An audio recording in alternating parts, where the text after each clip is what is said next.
Life style ಅನ್ನೋದು ಎಲ್ಲರ ಲೈಫ್ನಲ್ಲಿ most important. ಆರೋಗ್ಯಕರ ಮತ್ತು ಸುಂದರ ದೇಹ ಮೇಂಟೈನ್ ಮಾಡೋದು ಕಷ್ಟನೇ. ಈಗಿನ ಜನರೇಷನ್ನಲ್ಲಿ ಈಗಿರುವ ಟ್ರೆಂಡಿಂಗ್ ಫುಡ್ಗಳನ್ನು ಬಿಟ್ಟು ಡಯಟ್ ಮಾಡೋದು ಕಷ್ಟ. ಇನ್ನು ಎಕ್ಸಸೈಸ್ ವಿಚಾರಕ್ಕೆ ಬಂದರೆ ಹಲವರು ಜಿಮ್, ರನ್ನಿಂಗ್, ವ್ಯಾಯಾಮ ಅಂತ ಮಾಡ್ತಾನೆ ಇರ್ತಾರೆ. ಯುವ ಸಮೂಹ ಕೊಂಚ ಕಮ್ಮಿ ಅಂದರೂ 30+ ಇರೋರು ಮಾತ್ರ ಬಹುತೇಕ ಪ್ರತಿದಿನ ಕೂಡ ವ್ಯಾಯಾಮ ಮಾಡ್ತಾರೆ. ಹಲವರು ಖಾಲಿ ಹೊಟ್ಟೆಯಲ್ಲಿ ಎಕ್ಸಸೈಸ್ ಮಾಡ್ತಾರೆ. ಅಷ್ಟಕ್ಕೂ ಖಾಲಿ ಹೊಟ್ಟೆಯಲ್ಲಿ ಎಕ್ಸಸೈಸ್ ಮಾಡ್ಬೋದಾ? ಮಾಡಿದ್ರೆ ಎಫೆಕ್ಟ್ ಏನು?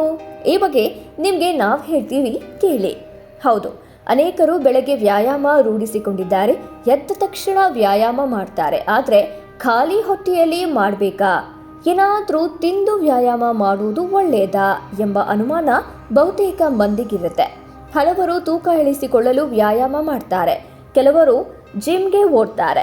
ಇನ್ನೂ ಕೆಲವರು ನಿಯಮಿತವಾಗಿ ಕೆಲಸ ಮಾಡ್ತಾರೆ. ವಿಷಯ ಏನಪ್ಪಾ ಅಂತಂದ್ರೆ, ಬೆಳಗ್ಗೆ ವ್ಯಾಯಾಮ ಮಾಡೋದ್ರಿಂದ ತೂಕವನ್ನ ವೇಗವಾಗಿ ಕಳೆದುಕೊಳ್ಳಬಹುದು.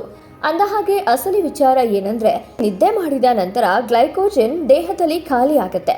ಬೆಳಗ್ಗೆ ಎದ್ದಾಗ ಗ್ಲೈಕೋಜನ್ ಬದಲಿಗೆ ಕೊಬ್ಬು ವೇಗವಾಗಿ ಹರಿಯುತ್ತೆ. ಅದಕ್ಕಾಗಿಯೇ ಖಾಲಿ ಹೊಟ್ಟೆಯಲ್ಲಿ ವ್ಯಾಯಾಮ ಮಾಡಬೇಕೇ ಅಥವಾ ಬೇಡವೇ ಎಂಬ ಅನುಮಾನ ಬರುತ್ತೆ. ಬಹುತೇಕರು ಖಾಲಿ ಹೊಟ್ಟೆಯಲ್ಲಿ ಕೆಲಸ ಮಾಡುವಾಗ ಹಾಯಾಗಿರ್ತಾರೆ.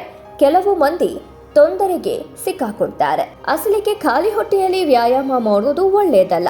ದೇಹದಲ್ಲಿ ಸಂಗ್ರಹವಾದ ಕೊಬ್ಬನ್ನ ಕಡಿಮೆ ಮಾಡೋದು ಒಳ್ಳೆಯದು. ಖಾಲಿ ಹೊಟ್ಟೆಯಲ್ಲಿ ವ್ಯಾಯಾಮ ಮಾಡಿದ್ರೆ ಗ್ಲೈಕೋಜನ್ ಭಾರಿ ಪ್ರಮಾಣದಲ್ಲಿ ನಷ್ಟವಾಗಲಿದೆ. ಪರಿಣಾಮ ನಿಮ್ಮ ದೇಹ ಸಹಜವಾಗಿಯೇ ದುರ್ಬಲಗೊಳ್ಳುತ್ತೆ.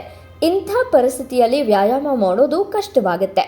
ಬೆಳಗ್ಗೆ ಸ್ವಲ್ಪ ಕಡಿಮೆ ತಿನ್ನೋದು ಮತ್ತು ವ್ಯಾಯಾಮ ಮಾಡೋದು ಪ್ರಯೋಜನಕಾರಿ. ವ್ಯಾಯಾಮಕ್ಕೂ ಮೊದಲು ಬಾಳೆಹಣ್ಣು, ಸೀಬೆಹಣ್ಣು ತಿನ್ನಬಹುದು.